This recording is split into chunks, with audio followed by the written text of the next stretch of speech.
Olá, tudo bem? Essa aqui é a Escola Bíblica Dominical da Igreja Batista de Barão da Taquara, na Praça Seca. Praça Seca 32, fácil de achar, em frente à estação do BRT da Praça Seca. Aqui, é lógico, no Rio de Janeiro. Meu nome é Hudson Silva e nós estamos aqui para estudar a Bíblia, a Palavra de Deus. E o tema desse trimestre é esse, Doutrinas Bíblicas, a razão da nossa fé. Só que a gente usa a revista como referência, porque a nosso grande guia de estudos é a Bíblia, a Palavra de Deus. E antes de orarmos, para começarmos a lição, eu quero fazer logo um lembrete para você. Você sabe, né? Tem que dar o like aí, porque isso é fundamental, é importante para o YouTube, para eles saberem que você está gostando e outras pessoas também podem compartilhar isso, desde que você aperte aí o compartilhar e você fale com outras pessoas do que está acontecendo aqui. Não deixa para fazer no final, porque senão você vai esquecer de fazer isso. Se no final você gostar, olha, quem sabe você manda até pelo WhatsApp o link dessa aula para outras pessoas. Vamos orar então? Vamos pedir para que Deus nos oriente neste bate-papo gostoso sobre a palavra do Senhor. Ó Deus, nós queremos te agradecer, nós queremos te louvar e nós queremos te engrandecer com a nossa vida, com os nossos estudos e fundamentados na tua palavra. Ajuda-nos, nós te pedimos assim, em nome de Jesus. Amém. Amém, querido. Você sabe que a gente está estudando as razões da nossa fé. Nós já vimos 2 lições anteriormente. Nós já vimos sobre a Escritura, sobre a Bíblia, sobre a Palavra de Deus e nós já vimos também sobre a Trindade. Mas é bom que você tenha com clareza essa perspectiva que nós estamos apresentando para você. Nós somos uma igreja batista tradicional e a gente está fazendo teologia. Olha, eu vou usar aqui, começar a rabiscar para você pensar junto comigo. Teologia. Olha que coisa interessante. Theo significa Deus, em grego. Logia é estudo. Então, mas a gente não está fazendo qualquer teologia. Existem teologias, várias teologias. O que nós estamos fazendo é teologia bíblica. Por que teologia bíblica? Porque tudo que nós fundamentamos está na Bíblia, no registro bíblico, na palavra de Deus. Então, quando você vai a uma igreja, vem aqui à nossa igreja nos visitar, e se fizer isso, por favor, me procure, que eu quero te dar um abraço e quero agradecer a Deus pela sua vida. Quando a gente está numa igreja evangélica, igreja batista, igreja congregacional, qualquer igreja dessas tradicionais, você sabe que o pastor sempre, quando vai falar, ele vai dizer assim, abram a Bíblia de vocês no texto tal, ou acessem aí o texto na Bíblia e dá o endereço em que o texto está registrado. Por que ele faz isso? Porque nós pensamos Deus através da revelação dele. E a revelação escrita está na Bíblia. Então, a gente não faz qualquer tipo de teologia, a gente faz uma teologia bíblica. E hoje nós vamos pensar juntos sobre o homem, ou o homem é bem genérico, aqui é o ser humano. E o pecado. Então, quando você vai estudar sobre o homem, o ser humano e o pecado, fundamentado na Bíblia, você vai ter uma perspectiva diferente de outras teologias. Então, hoje a gente vai pensar o que a Bíblia diz a respeito do homem. Na teologia, esse estudo se chama antropologia. Antropos, homem, logia, você viu, logia é estudo, estudo do homem. Mas como nós estamos fazendo teologia bíblica, nós estamos pensando o homem a partir do registro das Escrituras. Então vamos lá, vamos ter a Bíblia em mãos, eu vou abrir a minha Bíblia aqui, vou ler a Bíblia e a gente vai comentando. Você sabe que, biblicamente falando, Deus criou todas as coisas. Está lá em Gênesis capítulo 1, versículo 1. No princípio, criou Deus os céus e a terra. Então, como diz Gênesis capítulo 1, verso 1, Deus criou, no princípio criou Deus os céus e a terra. Mas Deus também, no Gênesis, vai mostrar que Deus criou o ser humano. E criou o ser humano de que forma? A sua imagem, conforme a sua semelhança. Vamos abrir lá? Vamos conferir se é assim mesmo que está nas Escrituras? Gênesis capítulo 3, versículo 5. Olha que interessante. Não tem como deixar marcado, porque além de eu fazer o exercício bíblico, vários textos vão ser lidos. Gênesis 3, verso 5. Gênesis 3, 5, ele já vai falar sobre a tentação da mulher. Mas criou Deus o homem à sua imagem, conforme a sua semelhança. Somos filhos de Deus. E aí ele vai dizer aqui, então o Senhor declarou, capítulo 2,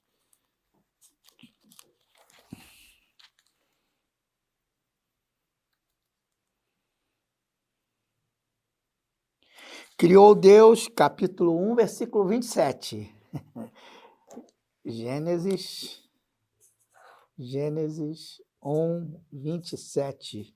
Olha o que está dizendo aqui. Criou Deus o homem, o ser humano, à sua imagem e semelhança. A imagem de Deus o criou. Homem e mulher os criou. Então, lembra-se que a gente falou que Deus é uma comunidade plural? Pois é, se é uma comunidade plural, ele vai criar algo semelhante a ele. E ele cria o ser humano como macho e fêmea. Muito interessante isso, né? Mas ele vai criar o ser humano à sua imagem, conforme a sua semelhança. Ora, se Deus é espírito, como ele cria o ser humano à sua imagem e semelhança? Olha, ele cria o ser humano à sua imagem e semelhança porque todas as outras coisas foram criadas por Deus a partir da sua palavra. Ele falou, haja luz, e a luz apareceu. Mas o ser humano, não. O ser humano é diferente. O ser humano, Deus formou. Formou o ser humano de quê? Bem, formou o ser humano do pó da terra. Interessante isso, né? Mas não ficou só no bonequinho de barro. Deus colocou algo de si, além de sua habilidade manual, ele colocou também no homem o sopro da vida. Então, o ser humano é essa mistura de matéria e espírito. O ser humano é essa mistura agradável que faz com que nós sejamos parecidos com Deus. Por que a gente é parecido com Deus? Em que nós somos parecidos com Deus? Ora, se somos feitos à imagem e semelhança dele, por que somos parecidos com ele?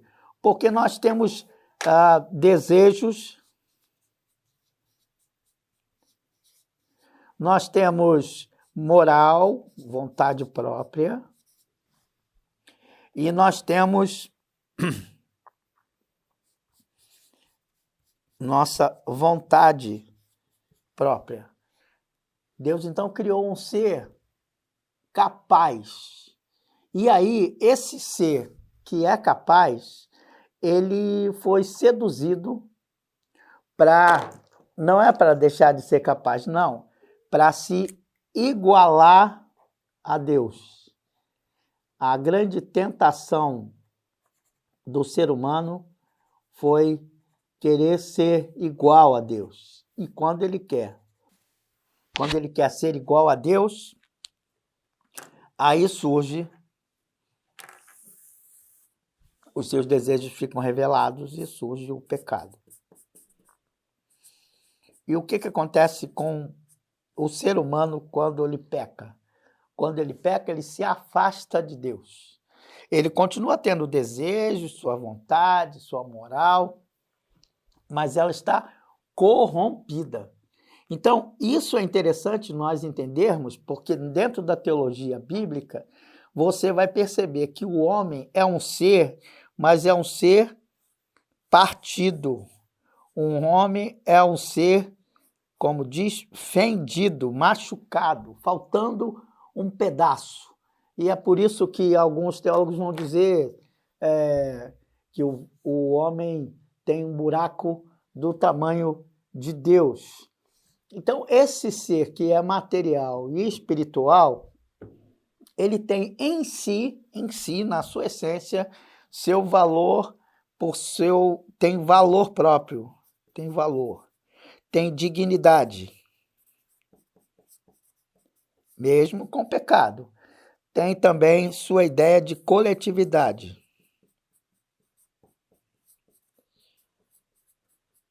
Vamos lá ver? Gênesis capítulo 1, versículos 26 a 31. Gênesis capítulo 1, vamos no comecinho da Bíblia.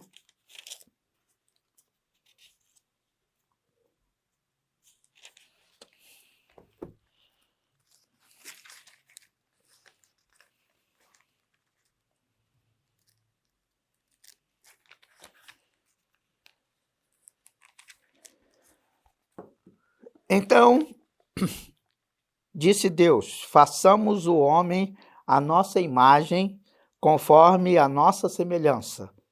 Domine ele sobre os peixes do mar, sobre as aves dos céus, sobre os grandes animais de toda a terra, sobre todos os pequenos animais que se movem rente ao chão.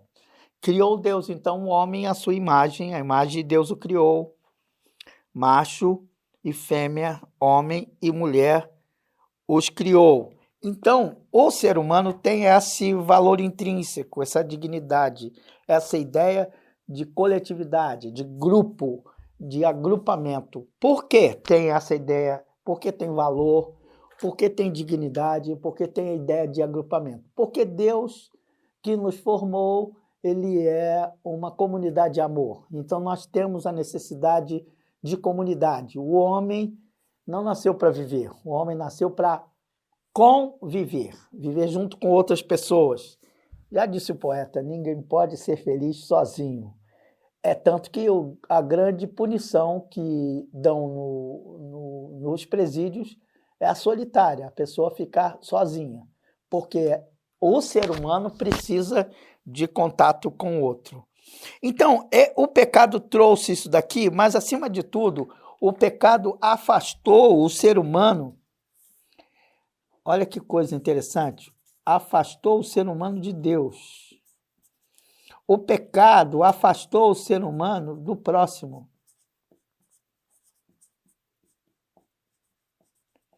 O pecado afastou o ser humano da natureza.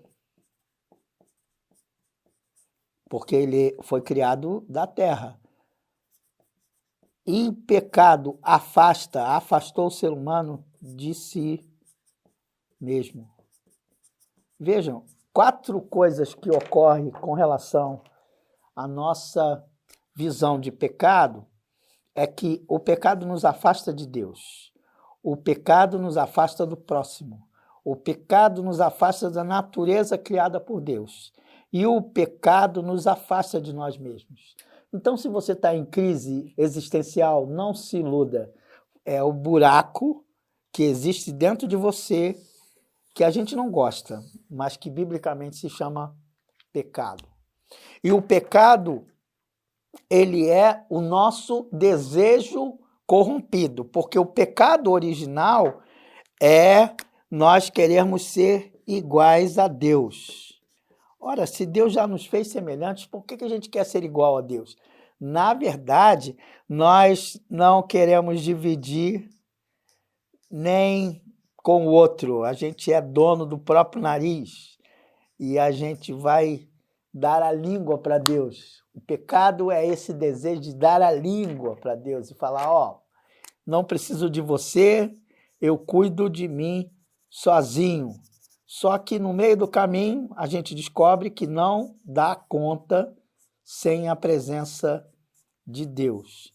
E tem um trecho aqui que eu coloquei do Dostoiévski, que ele escreve nos Irmãos Karamazov.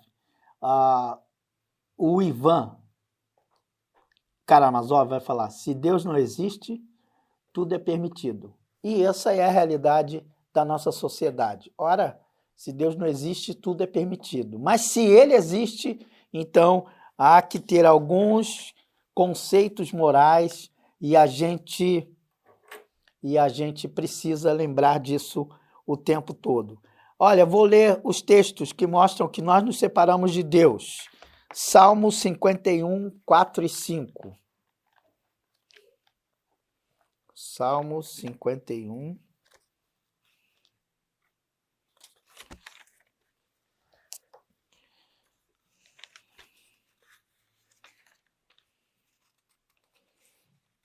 Salmo 51, Salmo de Davi,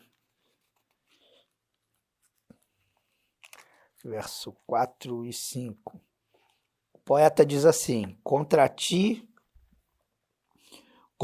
somente pequei, e fiz o que reprovas, de modo que justa é a tua sentença, e tens razão em condenar-me. Então nós nos afastamos de Deus. Nós nos afastamos do outro. João 3,36.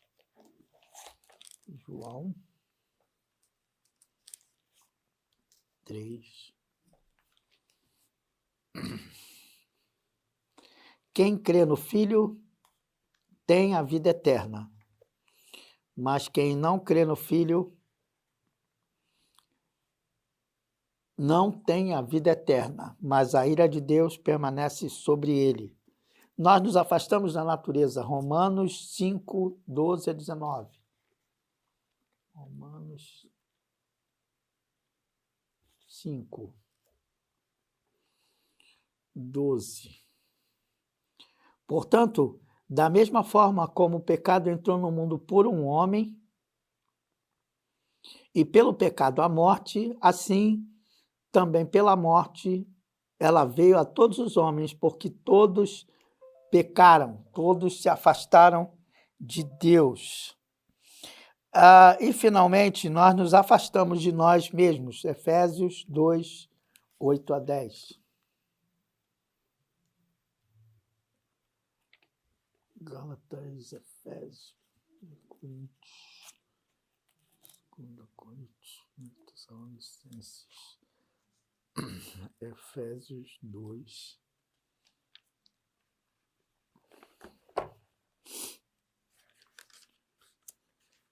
Efésios 2, 8 a 10. Pois vocês são salvos pela graça, por meio da fé.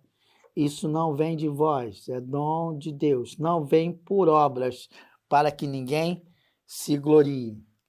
Então, você precisa guardar isso que eu coloquei aqui. Olha, o inimigo, veja que eu não falei de inimigo até então, porque o que o inimigo faz? Ele vai trabalhar em cima dos nossos desejos. Tiago diz: cada um é atraído e agarrado pelo seu próprio desejo. Nosso desejo, nosso orgulho, nossa ambição, cada um é tentado e atraído pelos seus próprios desejos. Mas o pecado é uma escolha nossa. E nós vamos, seres humanos, sempre pecar. Por quê? Porque já está preso a nossa natureza, como está preso o valor de dignidade, o valor de coletividade, os valores morais estão presos a nós, o valor de justiça está preso a nós e o pecado também está preso a nós. Só tem uma solução para o pecado, e a solução para o pecado é que ele precisa ser pago. Isso a gente vai ver na próxima lição, mas o pecado foi pago e foi pago por Jesus na cruz. Então, para que você entenda isso, vamos recordar. A gente falou do ser humano, que se afastou de Deus, e esse afastamento do ser humano de Deus, a Bíblia, a Escritura chama de pecado, errar o alvo, ficar longe, criar um buraco existencial em si mesmo. Então, o pecado fez com que nos afastássemos de Deus. Nós que fomos formados do pó da terra, e Deus formou a gente, e soprou em nós o espírito da vida, e aí a gente passou a ser um ser, como Deus também é um ser. E esse pecado que nos corrompeu, que nos machucou, que nos afastou não apenas de Deus, mas do próximo, da natureza e de nós mesmos. Então, a Bíblia é muito clara em dizer em Romanos 3 que todos pecaram e afastados agora eles estão da glória de Deus. Mas também está lá no Novo Testamento que Deus prova o seu amor para conosco, em que Cristo morreu por nós, sendo nós ainda pecadores. Eu queria muito que você guardasse no seu coração esse conceito fundamental. O que é o pecado? O pecado é errar o alvo, mas o pecado é tudo o que eu faço que faz mal a mim mesmo, que faz mal às pessoas que convivem comigo. Então, tudo que você faz, que faz mal a você mesmo, você está pecando. Pecando contra Deus, mas também pecando contra si. Tudo que você faz, que faz mal ao outro, é pecado. Então, não importa o que você faz, mas o que você faz e afeta negativamente o outro, é pecado. E tudo que você pensa em fazer também é pecado. Então, nós estamos corrompidos, mas há solução para isso. E a solução, nós vamos ver como ela apareceu na próxima lição. Muito legal, muito obrigado, é bom ter você aqui. Deus te abençoe.